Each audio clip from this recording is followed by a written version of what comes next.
Hi friends, welcome to it's our time by Vijay. இது நம்ம நேரம்.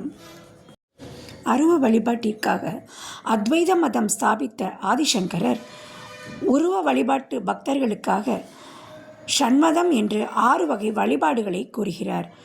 கணபதியோட வழிபாடு காணாபத்தியம், சிவனின் வழிபாடு சைவம், சக்தியின் வழிபாடு சாக்தம், விஷ்ணுவின் வழிபாடு வைணவம், கந்தர் வழிபாடு கௌமாரம், சூரியனின் வழிபாடு சௌரம் என்று 6 உருவங்களில் வழிபட வாய்ப்பு தருகிறார். யாருக்கு எந்த தெய்வம் பிடித்திருக்கிறதோ அந்த முறைப்படி அவர்கள் வழிபட்டு கொள்ளலாம். இதில் பிரம்மனுக்கு வழிபாடு இல்லை.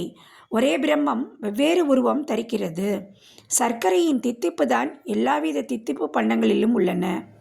ஆனால் செயல்முறை, பரிணாமம், கலப்பு வித்தியாசமாக இருக்கும். அதுபோலவே